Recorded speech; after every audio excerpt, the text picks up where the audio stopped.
যেহেতু আজি বৰষুণৰ বতৰ গতিকে মই আজি গাহৰিৰ ধুনীয়া ৰেচিপি এটা আপোনালোকৰ মাজলৈ লৈ আহিছোঁ। ইয়াতে মই নিমখ হালধি ধুনীয়াকৈ সানি লৈছোঁ।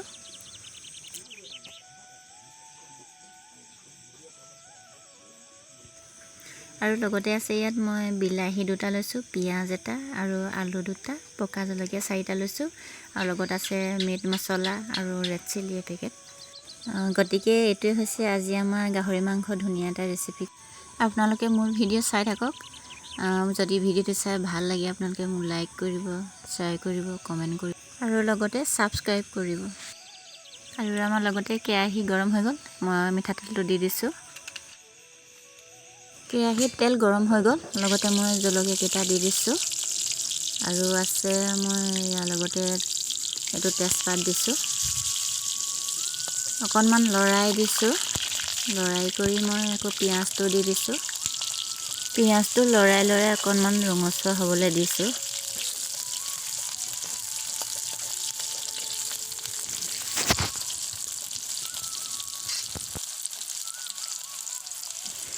আমাৰ পিঁয়াজটো সিজি গৈছে, লগতে মই মাংসটো দি দিম।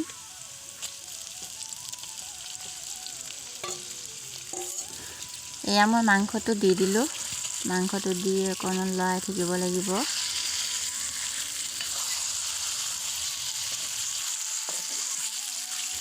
মাংসটো লৰাই ধুনীয়াকৈ সিজাই থাকিব লাগিব, যিহেতু মিঠাতেলটো মাংসৰ ভিতৰত সোমাই মাংসৰ ৰসটো উলিয়াব লাগিব, তেতিয়াহে খাই টেষ্টি লাগে।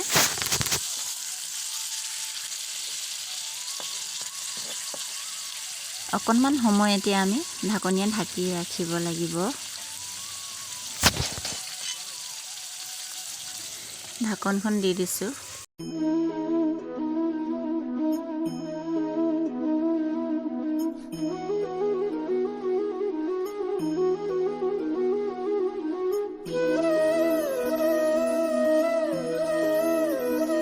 কিছু সময় সিজাৰ পিছত মই ৰেড চিলি আৰু লগতে মিট মছলা দি দিছোঁ।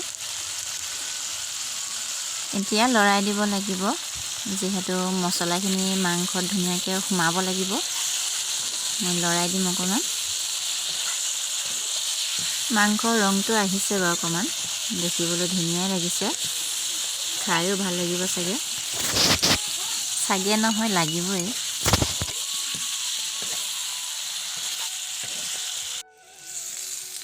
এয়া চাওক, গাহৰি তেলটো ওলাই গৈছে।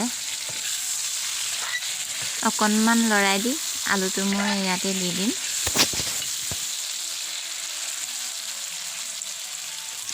এয়া কাটি থোৱা আলু দুটা মই দি দিছোঁ লগতে। এতিয়া মই অকণমান লৰাই দিম। মাংস তেলটো আলুত সোমাব লাগিব, তেতিয়াহে খাই ভাল লাগিব। এয়া চাওক, দেখিবলৈ ইমান ধুনীয়া লাগিছে, কালাৰটো উঠিছে। অকণমান মই আলুটো সিজিবলৈ দি লগতে বিলাহীটো দি দিম। বিলাহীটো দি লৰাই থাকিব লাগিব। মাংস তেলতে বিলাহীটো সিজাব লাগিব, তেতিয়াহে খাই ভাল লাগিব। আৰু আপোনালোকৰ যদি মোৰ ভিডিঅ'টো চাই ভাল লাগে প্লিজ ছাবস্ক্ৰাইব কৰিব। ছাবস্ক্ৰাইবাৰ বহুত কম, গতিকে প্লিজ ছাবস্ক্ৰাইব কৰিব। এয়া চাওক, মাংস আলু বিলাহী গোটেইকেইটা ধুনীয়াকৈ সিজি গৈছে। মাংসৰ কালাৰটো এতিয়াহে আহিছে। এয়া চাওক, কি ধুনীয়া লাগিছে দেখিবলৈ। অকণমান পানী দি দিলোঁ আৰু নমোৱাৰ আগতে মই নেমু পাত 3 খিলা দি দিছোঁ, যাতে গোন্ধটো ধুনীয়াকৈ আহে, নেমু গোন্ধ। আৰু এয়া আমাৰ আঞ্জাটো হৈ গৈছে। বৰষুণৰ বতৰ, আমি গৰম ভাতৰ লগত পৰিৱেশন কৰিম। আজিলৈ আহোঁ, আকৌ এটা নতুন ভিডিঅ'ত লগ পাম আপোনালোকক। ধন্যবাদ।